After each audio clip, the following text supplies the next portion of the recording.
APU. American Public University is proud to present The Everyday Scholar.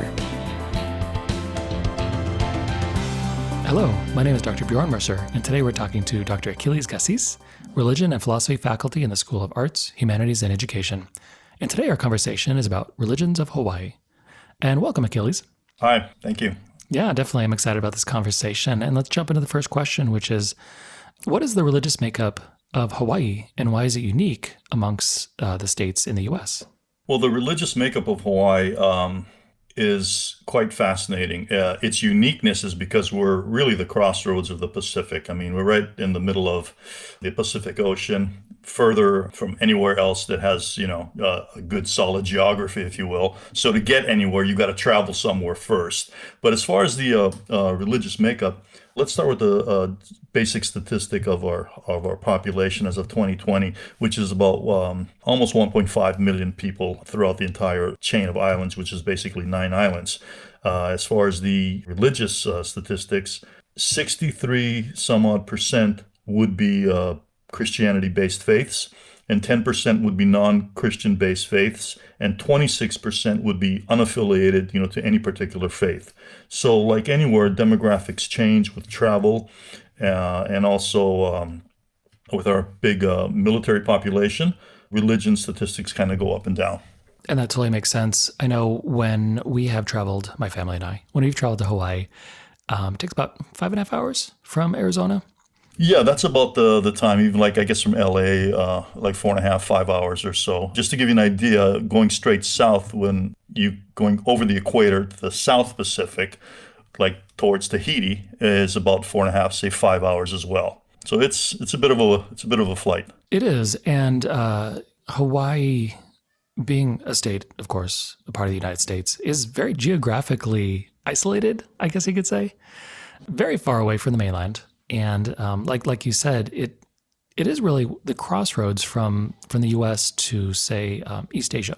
Yes, definitely geographically isolated, and also a desirable place for commerce, if you will, which explains why the United States decided to, make Hawaii the 50th state, as many cultures and countries, East and West, were looking at Hawaii from way back when as a nice location, whether it was the Russians in the 1800s wanting to establish a military base, a fort over on the island of Kauai. And that's because of the whaling industry when it was, something popular.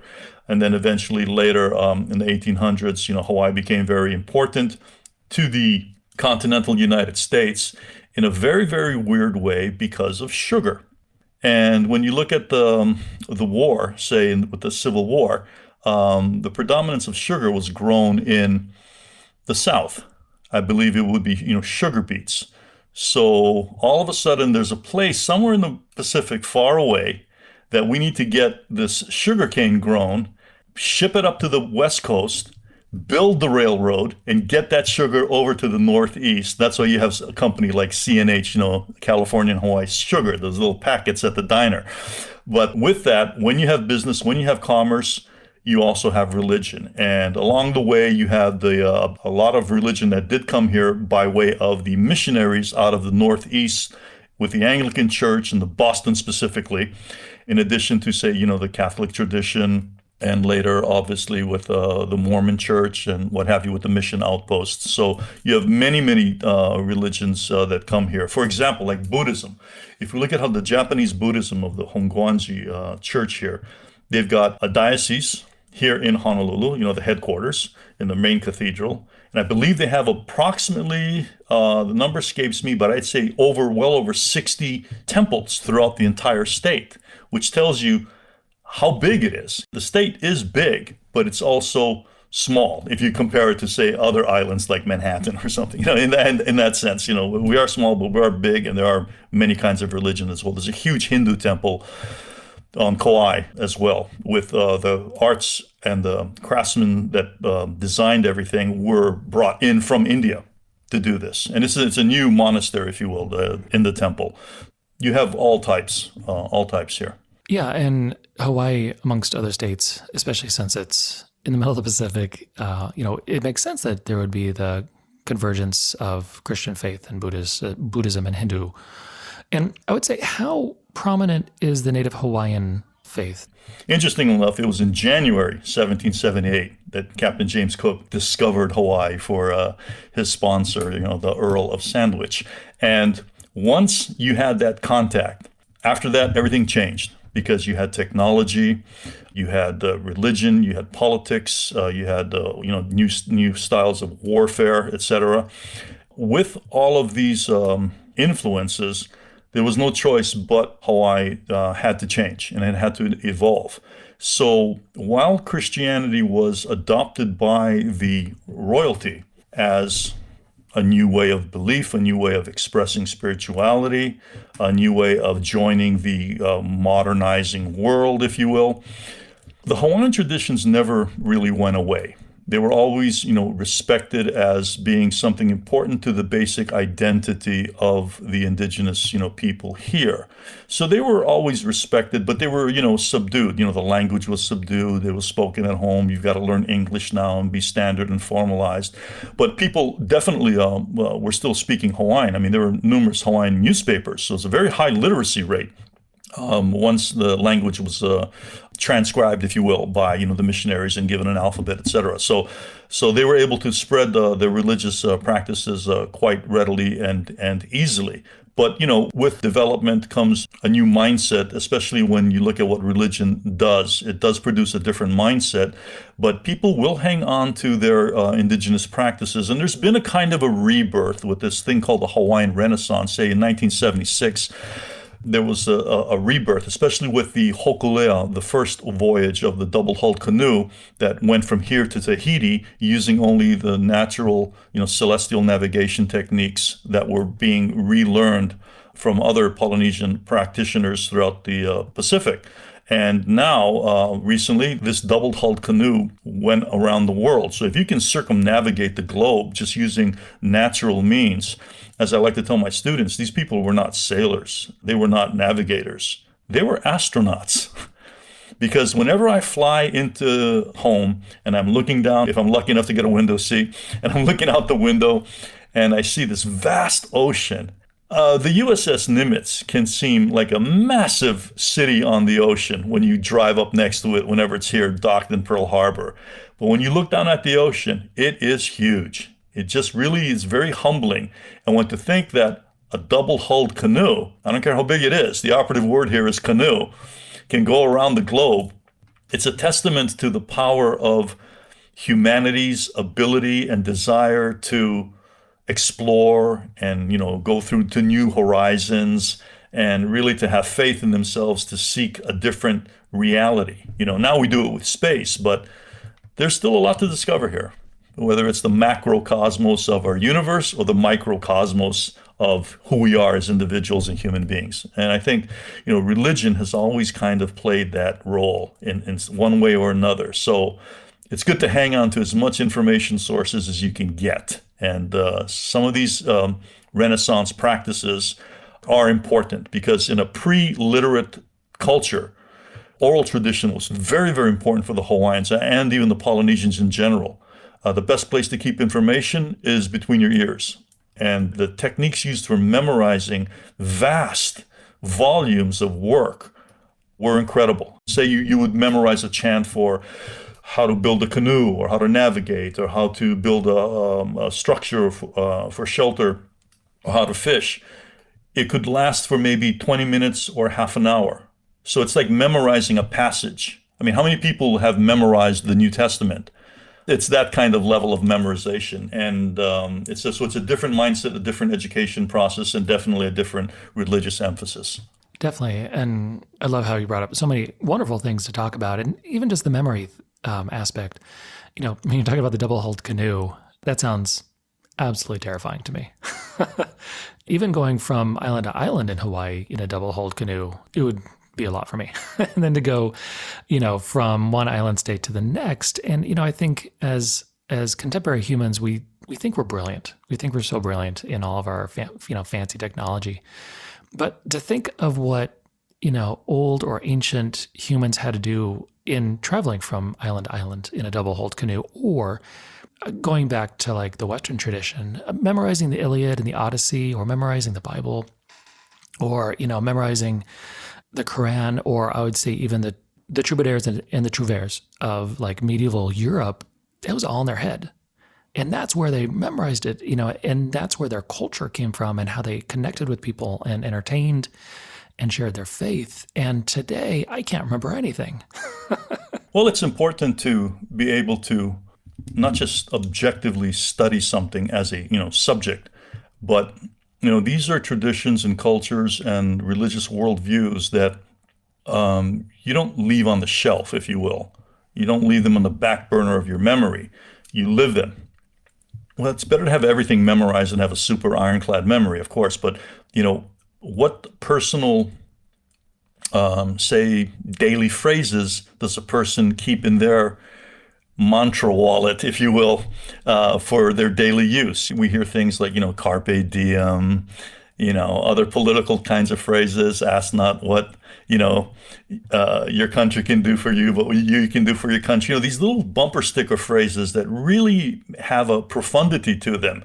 And looking back in religion, you find a lot of these kinds of phrases that mean something that you can apply to something when you need to. So there's a lot of good in studying the ancient, as well as studying the modern, as well as studying foreign traditions that have played a certain kind of influence, and hopefully a positive influence. I don't think we should be negating religion. I don't think we should be attacking religion. I don't think we should be dismissing religion. I think we should look at the word religion itself and say, wait a minute, if this comes from the Latin religare, which is not an exotic menu item, but it means to unite or to combine the tangible, say, with the intangible. Now we're seeing religion for what it is. It's something good. But like any human endeavor, sometimes the wrong things get in the way, unfortunately. But you can apply that to anything: technology, religion, the arts.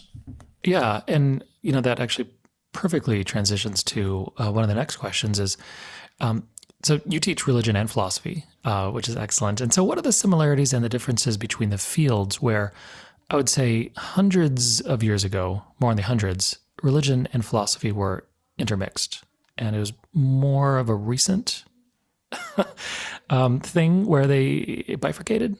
I always wondered about that, how even, how some schools categorize religion as in a philosophy. And I'm thinking, well, these are two distinct sources of cognitive, understanding, in the sense that philosophy is a study of thinking in slow motion. You break down your thinking, if, then, therefore, if you want to look at logic and reason, and you seek a certain kind of clarity.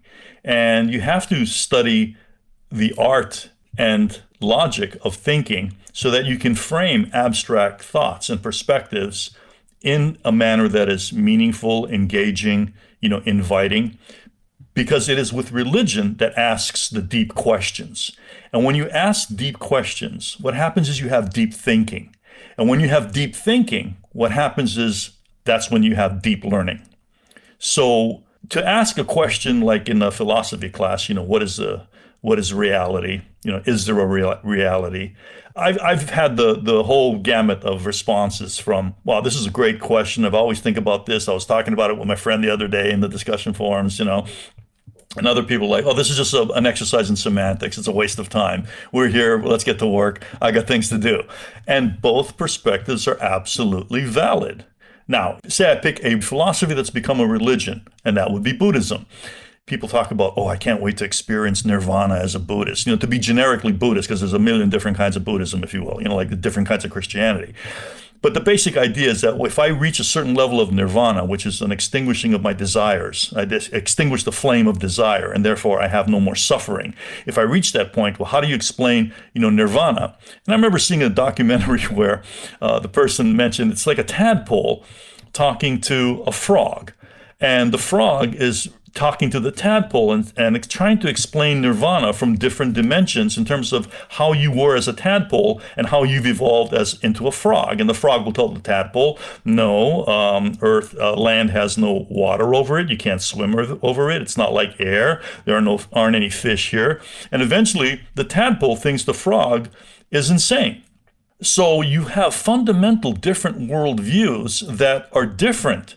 They're not competing with each other, but they're different. And to look at how people function in different worldviews, I've always found that fascinating. In other words, how can I apply that to my daily living?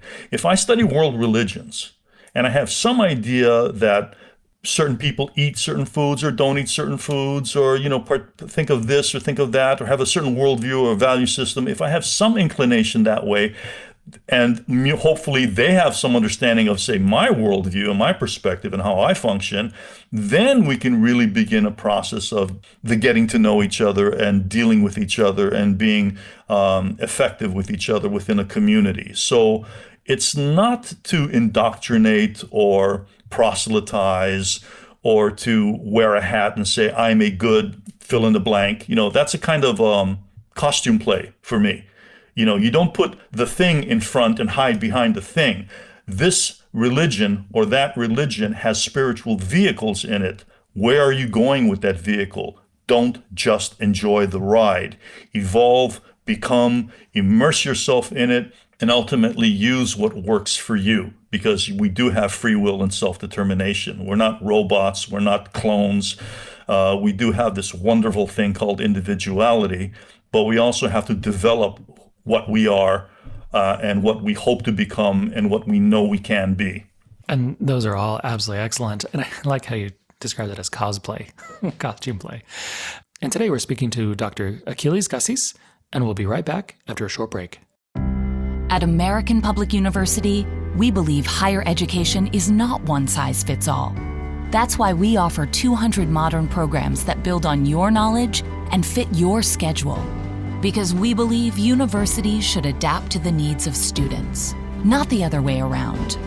American Public University, within reach, without limits. Online classes start every month. Learn more at americanpublicu.com. And we're back with Dr. Achilles Gacis. Why do you think so many people are hesitant to talk about religion? There's the old adage of don't talk about politics and religion. But to me, if you talk about politics or you talk about religion from a very open perspective and in a perspective of where you want to learn, then you can have great conversations. But so why do you think people are hesitant sometimes? What I usually tell my students is that most people reject religion because for some reason they've had a bad experience, not with it, but with someone in a religion. It's always a human that says, oh, I don't like religion because what? And before you know it, the layers get peeled away, and it's an individual. They didn't like this, how it was presented, how it's forced on them, whatever. It's a million things. Because no one has 40,000 lifetimes to study all the world's religions and now pick the best one that fits you. It's almost an act of, I guess we could use the word faith. And for the most part, people don't want to talk about religion because they haven't really had an analytical, objective perspective towards even what they may have followed as a religion. In other words, I was told to do this because if I don't, posthumously something terrible will happen. I will be in an abyss of, fire and brimstone or what have you, or something, where they say, no, that's affecting my mindset. So again, that goes to they weren't given the proper education in how wonderful religion is, what it can do for you if you're seeking a edifying mindset. Also, they don't have the vocabulary to speak about religion in an objective manner, so that you don't really know where the conversation is going to go. That's why I tell students, I said, look, whatever we do in class, and we talk about it, et cetera, whether it's face-to-face or if it's a Zoom class, do not try and emulate what we're doing in class at the local bar, because make no mistake about it, people will kill you in the parking lot over what they believe in or what they don't believe in based on what they understand or do not understand. It is dangerous. So when I go out and people say, oh, what do you do? I say, I teach. What do you teach? Religion. Oh, great. I'm religious too. I know where the conversation is going to go and what I need to do to get out of it. So for the most part, people talk about some kind of religion that's philosophy, which is, I guess you just got to believe in something and just be nice to everyone. It always gets distilled down to that one kind of comment. But I just don't think people have been sensitive enough to really understand and discuss religion in a manner that is objective. There's always a subjectivity, and that's the nature of that particular subject. Nobody goes to a party and says, wow, hey, I'm made up of chemicals too. I'm having a chemical right now. It's called a vodka. Nobody says that. But when you ask them about religion, oh, wow, it turns on all kinds of perspectives, which is good, but it can also be bad if you don't know what's happening, because you don't want to be someone who condemns a particular practice or worldview. That is not what someone should do to anyone's worldview. Exactly. And those are all absolutely wonderful comments. And when I think about religion, I always think about what this father I used to know, a Catholic priest, where he said, how many people truly study religion past, say, the age of 10? They go to like Sunday school, or they go to some sort of religious education, basically, or even take, a class or two in college. But do they study beyond that? And do they reflect? And do they, per se, pray in a way that is very focused and really trying to acquire both understanding of themselves and the religion? And I'd say very few people do that. And I'll say, people oftentimes study scripture, but then I'll say they repeat the scripture as was repeated to them at their local church. And so having that understanding of yourself and the relationship with the religion is so important. And I'm going to make a huge generalization here, so I apologize. And where I think, as for many Americans, they're put into the position to where they're around other people, but those other people are oftentimes similar to them in the sense that, oh, well, this person's Christian, this person's evangelical or Methodist, or there's a Catholic, or there's somebody who's LDS. But it's not as often that they're put into the position of being around someone whom might be Hindu or Buddhist or Muslim, in which then you have a conversation, because then you'll just avoid it. So how do you think people could have better conversations about religion with all of the things you talked about, which can be very difficult and or sometimes dangerous? Well, again, growing up in Hawaii, we're spoiled because we come across the best of everything. And I always begin with food, because that's always something good to share. But it just seems to me that, by the time we get to a point where we're studying religion as an objective subject, and we learn different kinds of vocabulary that are used, it's in college. I never remember having a formal world religions course in junior high or high school. It was in college.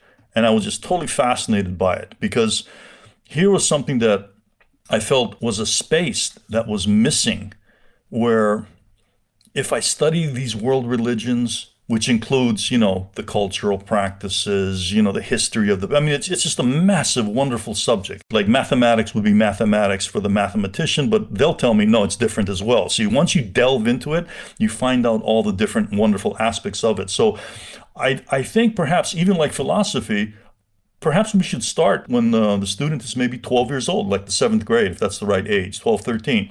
Because if you're able to break down the way you make decisions, then you should be able to discuss the way other people view the world. But you're going to come across, especially with religion, philosophy might be okay, but religion becomes something that, the family might say, wait a minute, we don't need, a kind of sterile indoctrination into humanism, et cetera, which is sometimes the trap that public schools or the public education system will get into. For example, let's say we look at, say, science. Philosophy breaks down science and makes logical and reasonable statements to frame its, hypothetical perspectives, and then away we go with the research. And then we look at, say, evolution. Well, we could go on for hours on that one particular topic, but the bottom line, to bring some kind of equity to the discussion, I always tell my students, if we look at evolution and if we look at creationism, if you will, they both have a beginning, a process, and a now and a possible future. In other words, there's a sequence. So we see development anyway. What's the problem? Whether we evolved from this or whether we were created from that. Then it becomes a personal choice.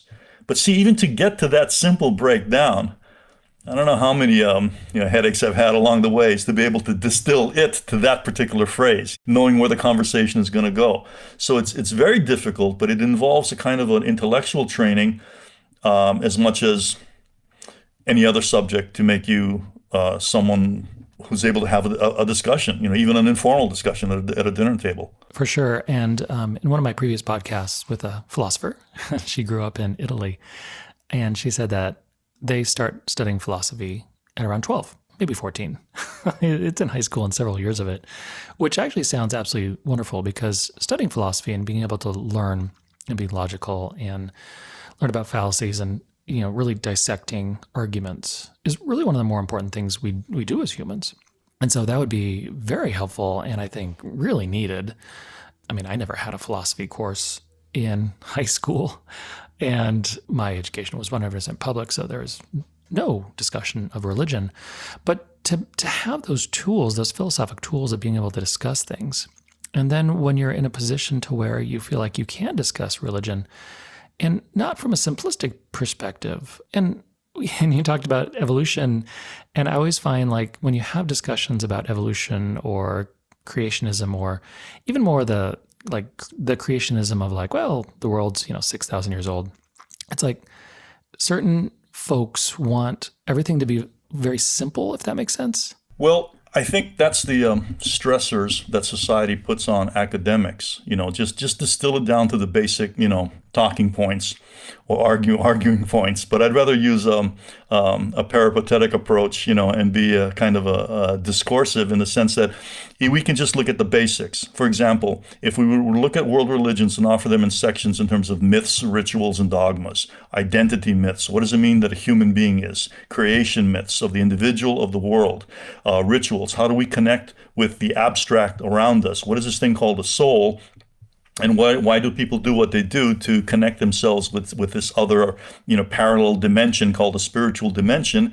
And then dogmas, why do we have rules and regulations? Human beings need guidance. And just on the basis of some of the basic world religions, you can start to see a kind of interesting, commonality, that religion does give us guidelines. It does organize our behavior, because if we're left to our own devices, any kind of education, do we really constantly need to reinvent the light bulb? We've taken the light bulb and we're turning it into a laser beam. So what we do with the information is what matters. Not to negate the information because I don't like it, or I don't understand it, or I don't even want to try it. So, that's how I look at how the academic study of religion can make it interesting, make it applicable, make it relevant, and make it certainly worthwhile as an object to study. Right. And, understanding where people come from and their background and what they have been taught is so interesting when you're talking about certain aspects of religion or different things like that. And it's really just to understand the other person. And, living in a pluralistic society in which there's many different types of people, including many different types of religion, is important. And this might sound naive, but getting along is extremely important. And all you have to do is look at the history of every country out there and to see how people have fought with each other from a secular point of view and from a religious point of view. And in no way at all does anybody want to repeat essentially the mistakes or the ills or the violence of our forefathers. Well, there's something interesting that what you said there reminded me of something. I remember years ago reading that in history, the two most valued, and there can only be a list of 2 or 3 or 4, it doesn't matter, there's always a number. But I remember the perspective was the most important things humanity has always protected. The first was its religion, and the second was its weapons. When I read that, I must have been like 12 or 13. I was like, whoa. But in a weird way, it makes sense. Go to a national museum, a military museum, and look how wonderful all the work and the artistic, swords and, suits of armor and all of that. I mean, we put an unbelievable, and it's not because we're warlike, but it has to do with something more than that, which is survival. We want to make sure we survive, and religion bolsters that because it also provides something that we haven't really touched on in this conversation, or maybe we have, but it's the idea of values. What do you value? where do you get your values from? And don't tell me your mom and dad, where'd they get theirs? Because you're going to keep going back, and you can't make this stuff up. There's something important there that we transmit to the next generation. And why do we do that? Because it ensures our survival. I was thinking that exactly. And through a religion, or even living in an area where everybody has a similar type of cultural upbringing, but religion helps, you then have a commonality amongst people. So somebody who was raised in Arizona or Hawaii can have a similarity to somebody who was raised in Germany or even Japan. And then even if you layer away the different cultures or even different religions, there's still some commonalities that, as long as people approach the table and have great conversations, you can really find so many commonalities no matter where you are and who you're talking to. Commonalities are definitely important, but I can give you specific examples in terms of, and again, I'm spoiled because I've studied this stuff formally, and if I didn't study it, I wouldn't have had the ability to have those examples. Years ago when I was in Greece, I get on a flight going out over to Crete from Athens, and the man from India was sitting next to me. And then we were talking about this or that or whatnot, and somehow the conversation got onto his business dealings and the Hindu god Ganesha, the elephant-headed god, for those who aren't familiar with the term, who Ganesha was, who's also the destroyer of obstacles. And I mentioned that, and I said, I hope you have a good business approach. And he smiled, and I thought, how wonderful. I made a connection, not because of commonalities, but because of understanding. I knew that a particular deity is important in this culture. And I said, I kind of framed it in such a way that, is this important? And he goes, absolutely. I said, if it's important to you, it's important to Ganesh. So go get that business deal. And then just a couple of years ago, coming back, I got a taxi at the airport because I was too lazy to park my car there. And I get into the car, and the driver is from Southeast Asia. I could hear an accent, and he was from Thailand. And on his dash, he had a little statue of Kuan Yin, who is a Buddhist bodhisattva, a being of infinite compassion and wisdom, almost like a kind of a parallel of the Virgin Mary in, say, the Catholic or the Orthodox tradition, where in Asia it's like, I love my mother, I respect my father, that kind of it. I go to compassion is a female concept, female attribute. So I looked at the statue, I pointed at it, and I said, Kuan Yin. And he says, oh, you know? I said, yeah, it's Hawaii. Everybody knows. I didn't know what else to say after that. But I didn't get a discount in the taxi bill. But we had a great conversation, and it's just amazing how nice it is when two strangers can connect on something that means something incredible and powerful to one individual, and the other person acknowledges that importance. Exactly. And, it's one of those things that as humans, we're so obsessed with ourselves because it's all we know. We've got a brain, we've got eyes, and this is the existence we most intensely understand. But then when you do connect with someone, and if you can connect with them via religion, or, like you said, food, or I would say music, you can really connect with people and really start to understand them. And again, with all the problems that humans have always had, not even today, there's problems today, but there's been big old problems in the past. There's problems in other countries. There will always be problems when it comes to humans. But having that commonality and just understanding can really help. So the last question I wanted to get in here was, what are some of the important religious sites in Hawaii? Now, I went to one, and I don't remember what it was called. What was it? Was it the Bjorn up in Kaneohe? Yes. That's a popular one. Up in Kaneohe, translates as the area of, bamboo man. Very popular tourist site. Hollywood has used it in many of its shoots. Japanese Buddhist expression. And that is a popular place to visit. People have some services there as well. But also you have other places that are more conducive to, having almost a Western influence in the Buddhist practice. They've got choirs, they've got hymns. Buddhist temples don't have choirs and hymns. The priests do all the chanting. They've got pews. They've got an altar that you look at, like, kind of like what Martin Buber talks about, a relationship of I and thou, like I'm here and thou is there. Whereas when I went to Japan at like Todaiji and I walked around the temple, it's like you just walk around. You just kind of like go on this journey, kind of walking journey of different levels and eras of the Buddha's life, and kind of a journey, if you will. Whereas the idea of pews and an aisle, very, very Western. Organ in a Buddhist temple is very, very Western. But that's the influences. But the core aspect doesn't change. So you have like the white temple that I'm really kind of been talking about is the Hongwanji temple, which has a fusion of East and West, Greek Corinthian columns, Indian stupa structures, Japanese wide golden leaf temples, altars, if you will. You've got the Anglican Cathedral in the center of Honolulu, the St. Andrew's Episcopalian, where some of the rocks were even brought over to Hawaii as ship's ballast when the cathedral is being built.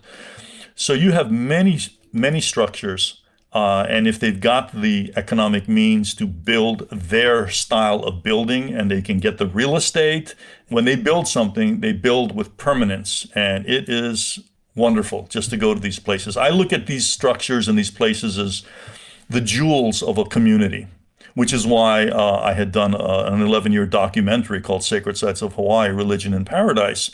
And I went into these places and was able to film and discuss with the caretakers and the clerics there, because oftentimes, even in any city, we'll drive right by a giant cathedral and say, gee, I wonder what that's like in there, but I don't want to go in there because I'm afraid or I'm hesitant, or there's some trepidation involved on the part of the individual to want to go there.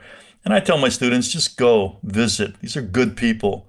They want to share things with you. They're nice places. Don't shortchange yourself because you don't know. Right now it's no. All you got to do is ask. No, and I love that. And like you said, especially in Hawaii, land is so expensive that if you build anything, it's going to be forever. And many of these religions have like cultural festivals. The Japanese have theirs. The Greek church has theirs. The Buddhist temples have the annual Obon dance. And again, you got the great barbecues, you got the great music, they're just wonderful. You're spoiled. You're year-round party time. You can only imagine what Chinese New Year is like here. I mean, the fireworks are just phenomenal, let alone the regular New Year. Oh, for sure. No, it would be wonderful. And so thank you for such a great conversation about Hawaii and the religions of Hawaii. Any final thoughts?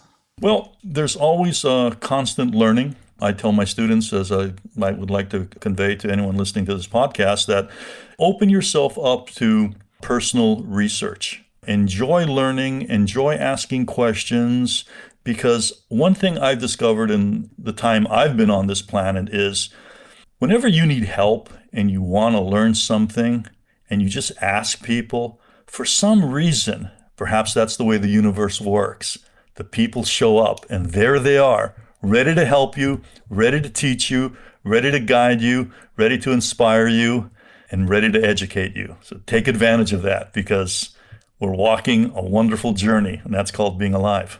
Oh, absolutely wonderful. And I would say, and I love how you said, be open to learning and, to really delve into that. Even where you just said the pew structure is a very Western idea. And as a Westerner, didn't even think of that. And, I think when you learn about other people's and other religion, and when you really philosophically look at stuff, you're like, oh, well, many other people have different approaches and or different perceptions and realities when it comes to any number of things. And it's just realizing that and then being open to it. Yep. Religion works. Well, excellent. Well, thank you for a great conversation today, Achilles. And my name is Dr. Bjorn Mercer, and thank you for listening. For more information about our university, visit us at studyatapu.com. APU, American Public University.